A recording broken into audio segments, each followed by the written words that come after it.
Ahora le vamos a dar paso al doctor Augusto Durán Martínez, quien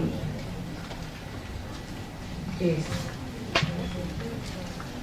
doctor en Derecho y Ciencias Sociales de la Universidad de la República, diplomado en Derecho Público del Instituto Internacional de Administración Pública, París, Francia, decano de la Facultad de Derecho de la Universidad Católica del Uruguay en el periodo 1990 a 1999 y decano emérito de esta facultad, catedrático de Derecho Administrativo y miembro del Instituto de Derecho Administrativo de la Facultad de Derecho de la Universidad de la República, catedrático de Derecho Administrativo y director del Departamento de Derecho Administrativo de la Facultad de Derecho de la Universidad Católica del Uruguay, miembro del Foro Iberoamericano de Derecho Administrativo, autor de numerosas publicaciones en Derecho Administrativo, Constitucional, Derechos Humanos y Derecho Público, reunidas todas ellas en 15 volúmenes. El doctor Durán Martínez disertará sobre el tema límites al acceso a la información pública. Muchísimas gracias.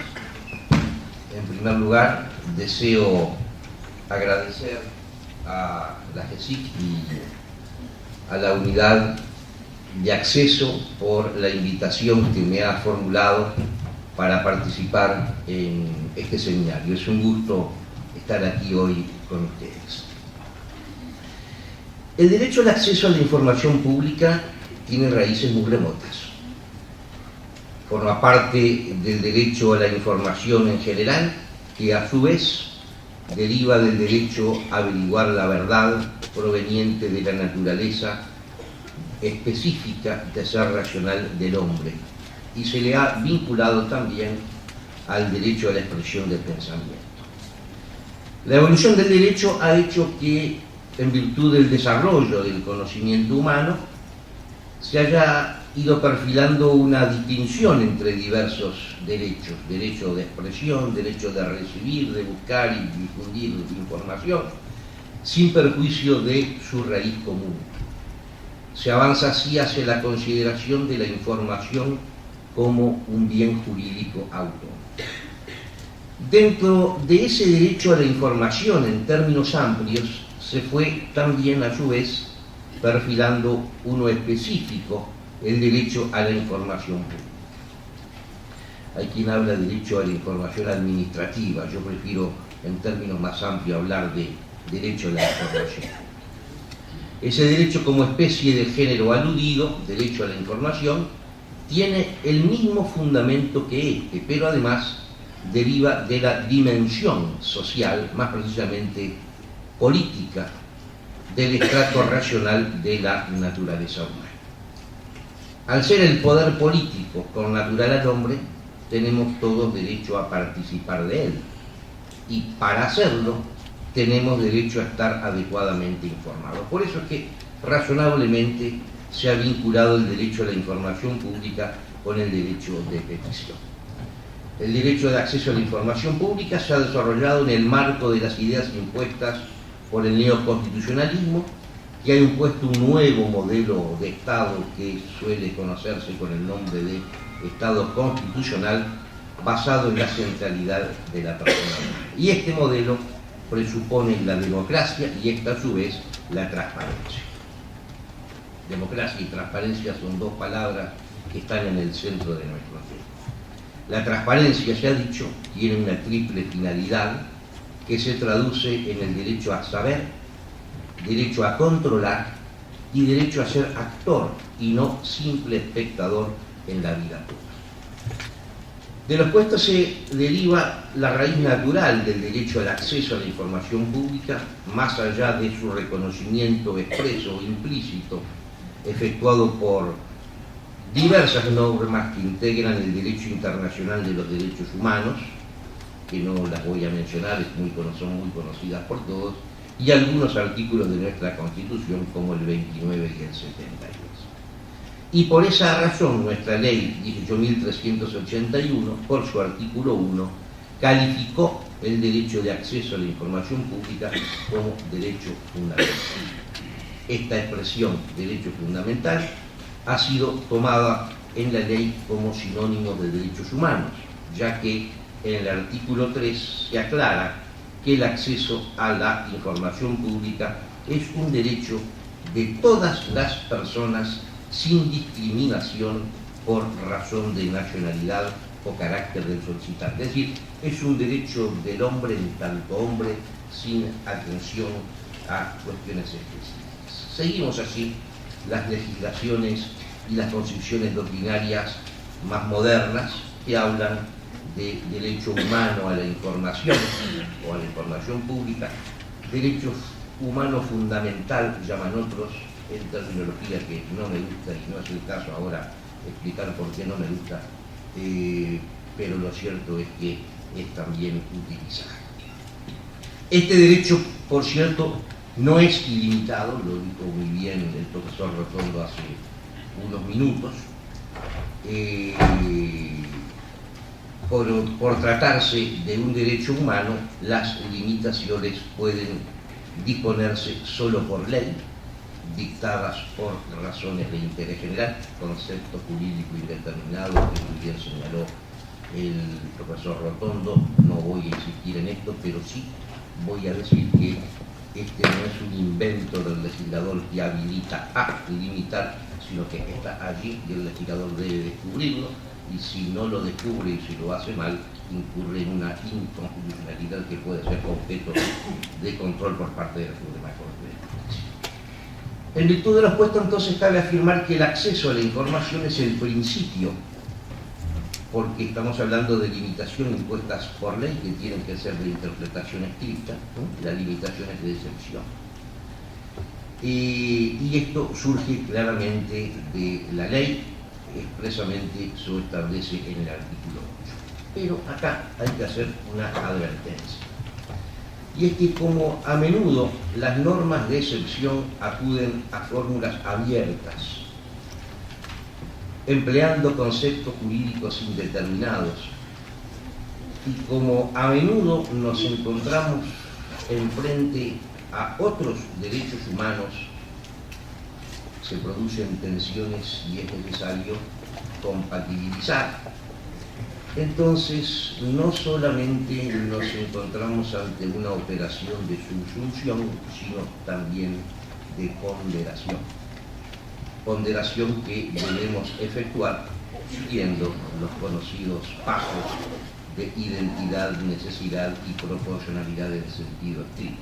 Y esto hace que en la especie resulte muy difícil efectuar afirmaciones genéricas. En principio, cada situación en particular que se plantee va a tener que resolverse apreciando en concreto las circunstancias de cada caso.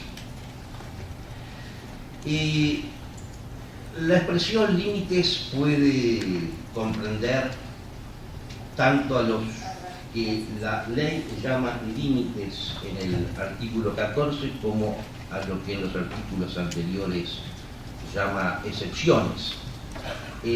Básicamente me voy a centrar mi atención por razones de tiempo en las excepciones porque me parece importante.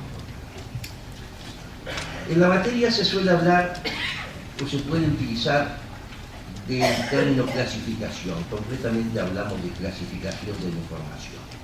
Clasificación, conforme al diccionario de la Real Academia Española, es acción y efecto de clasificar. Y clasificar, según el mismo diccionario, es ordenar o disponer por clases. Por tanto, conforme al lenguaje corriente, la clasificación de la información consiste en una ordenación de la información en clases. Y esta operación importa para conocer si una información es de libre acceso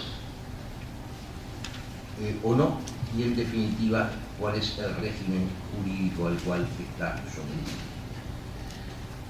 Conforme a la ley, como se ha visto, el principio es el acceso, la excepción es la restricción. Y esto, según el artículo 8, procede en el caso de información secreta reservada o confidencial. Por eso, podemos decir que clasificar la información tiene por objeto ordenar la información a fin de identificarla como secreta, reservada o confidencial o de forma residual fuera de esas categorías.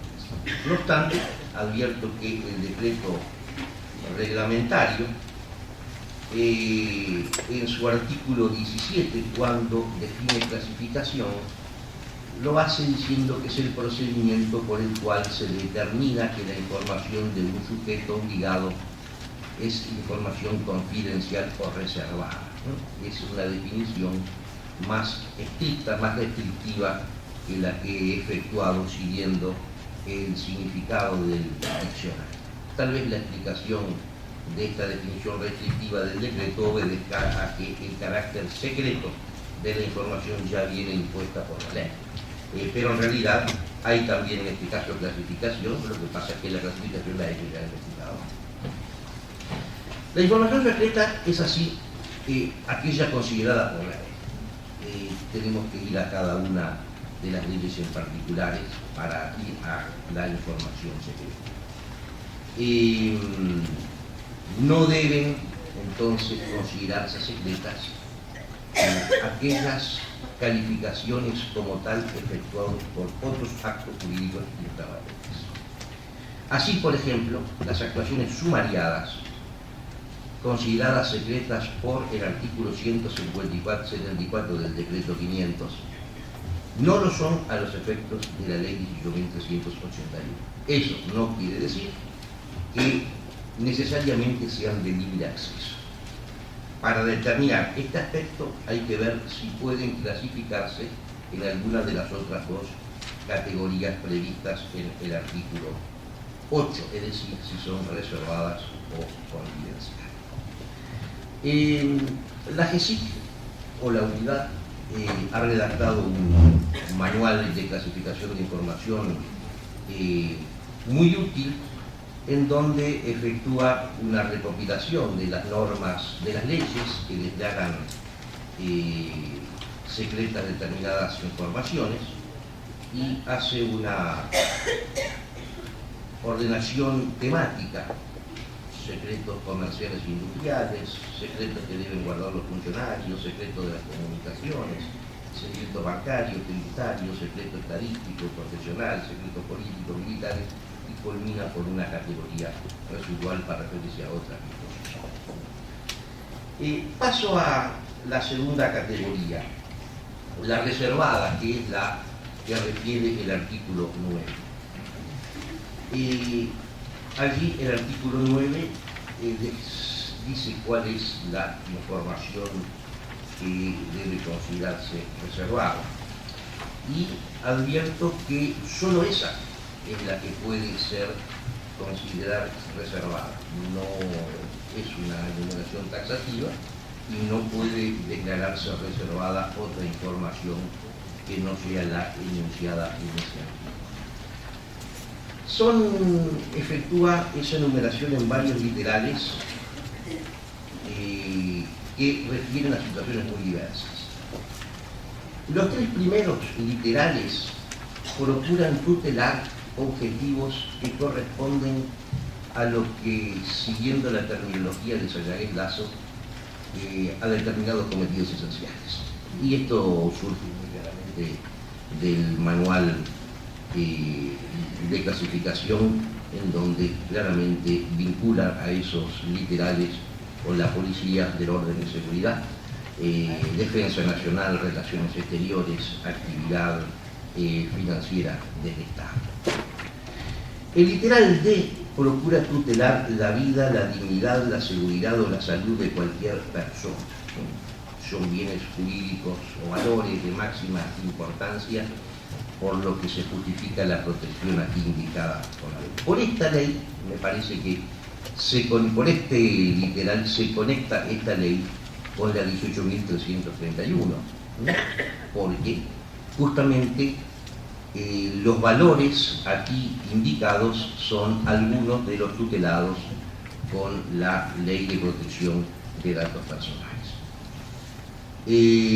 Por este literal D se puede clasificar como reservadas las actuaciones sumariales, llamadas secretos por el decreto 500, pero no son secretos los efectos de la ley, a los efectos de tutelar la dignidad y la honra del funcionario, que es justamente el sentido de este artículo 174.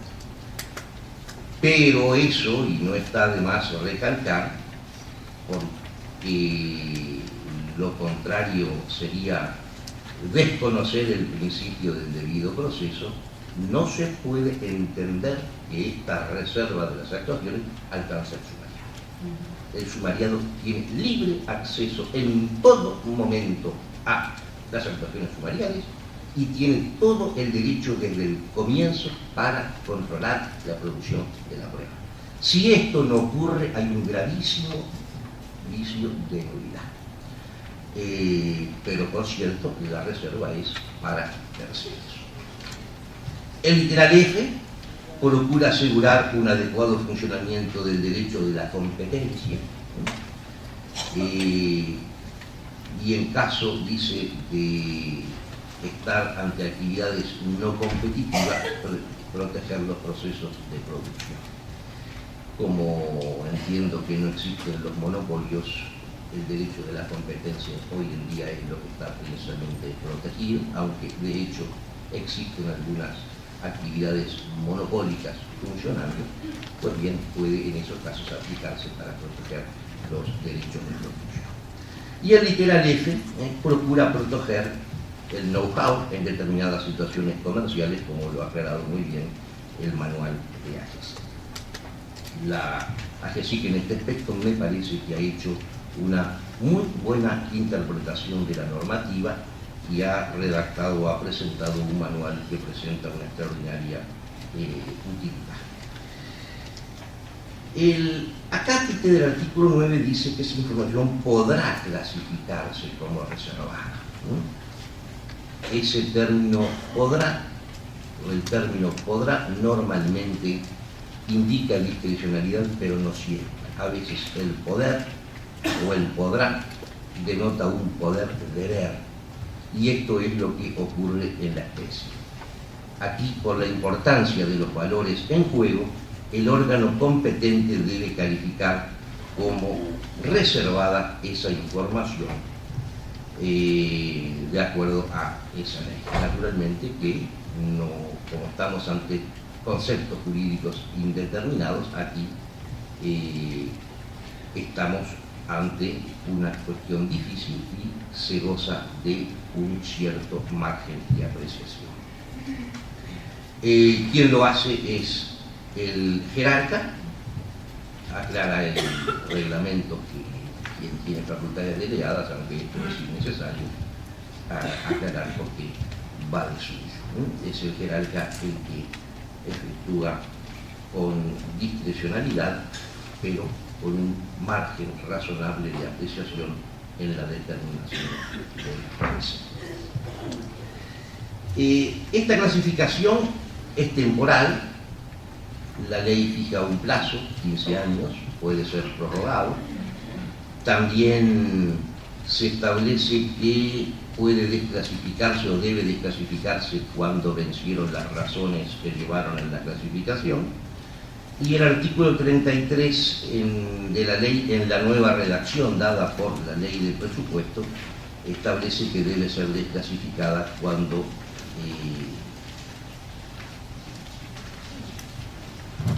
al 31 de julio del 2002. Esta clasificación tiene que efectuarse concretamente. Por eso es que no son admisibles clasificaciones genéricas. No puede aceptarse así la resolución de Antel que declaró como reservada toda información que pueda afectar a Antel en su competencia de hecho de derecho en el mercado de las telecomunicaciones.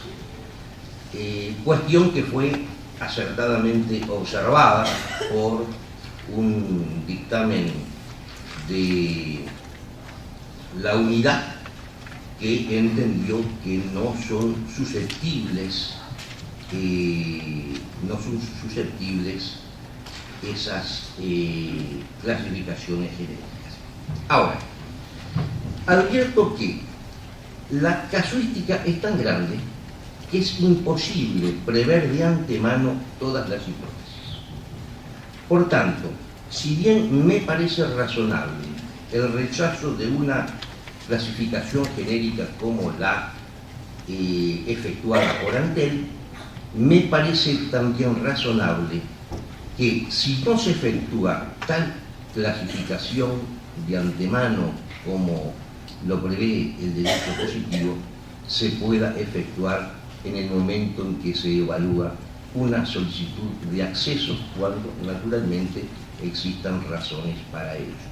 Hay una sentencia relativamente reciente del Tribunal de Apelaciones de primer turno, es cierto que se refería a una información confidencial, pero que me parece que los criterios manejados por esa sentencia pueden ser aplicables en este caso. Lo último, o penúltimo, porque ya estoy fuera de tiempo, algo muy fuera de tiempo, muy rápido para la información confidencial. La información confidencial está prevista en el artículo 11 de la ley. Aquí el artículo 11 nos dice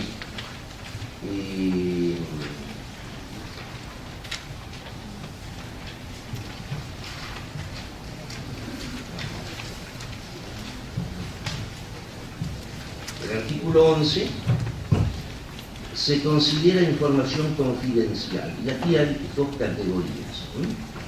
La primera, aquella entregada en tal carácter a los sujetos obligados siempre que A refiere al patrimonio de la persona, B comprenda hechos o actos de carácter económico, contable, jurídico, administrativo relativo a una persona física o jurídica que pudiera ser útil para un competidor, y C, esté amparada por una cláusula contractual de confidencialidad. Y la otra categoría refiere a datos personales que requieren previo consentimiento informado. Son dos tipos de situaciones diferentes, y acá se plantea algún problema que prácticamente quiero mencionar. Entregada en tal carácter, esto quiere decir que especialmente tiene que indicarse que esa información es confidencial, que la voluntad de la persona coloca a esa información confidencial. Me parece que tenemos que partir de que estas informaciones que menciona la ley son confidenciales por naturaleza. No depende de la voluntad de quien entrega esa información. El decreto avanza un poco en este punto, y el artículo 30 nos dice que cuando los particulares entreguen a los sujetos obligados información confidencial, deberán señalar los documentos o secciones en los que se contenga tal información. También deberán presentar un resumen no confidencial breve y conciso. En caso que la naturaleza de la información impida elaborarlo, se explicitará tal imposibilidad ante la autoridad competente. Me parece que aquí el decreto impone una obligación, pero estamos todavía dentro del ámbito legal. Pero el manual va más allá. El manual va más allá porque el manual extrae una consecuencia de esta omisión y dice que deberán señalar o identificar los documentos o secciones que contengan dicha información. De lo contrario, la información entregada no será considerada como confidencial. Me parece que esta conclusión que extrae el manual es una conclusión que no tiene suficiente base legal, y me parece que no se ajusta a la ley en un tema de tanta importancia como ese. Artículo en que el doctor Rotondo dijo que refiere a información particular. En la mayoría de los casos es así, aunque no siempre es así, porque puede estar referida a actividades desarrolladas o seguidas por el derecho de la competencia o entre autoridades estatales, con lo cual el Estado puede tener una protección de confidencialidad o en las cláusulas de confidencialidad de determinados contratos que celebra el Estado. Para terminar, quiero decir dos palabras a límites a estas limitaciones. Y es que la ley nos dice que estas limitaciones no pueden oponerse o invocarse en caso de derechos humanos. Lamentablemente la expresión de la ley es muy amplia, es muy genérica, y me parece que no es razonable entender esta limitación en todo caso en que estén en juego los derechos humanos. Algunas legislaciones hablan de graves faltas de derechos humanos. A mí me parece que tenemos que interpretar esta disposición para referirnos a violaciones de derechos humanos que significan delitos, es decir, que tengan una protección penal. No a otros casos, que son muchísimas, en donde están en juego los derechos penales, pero no estamos en presencia de ellos. Bueno, con esto ya he cumplido mi tiempo y le agradezco otra vez más la invitación.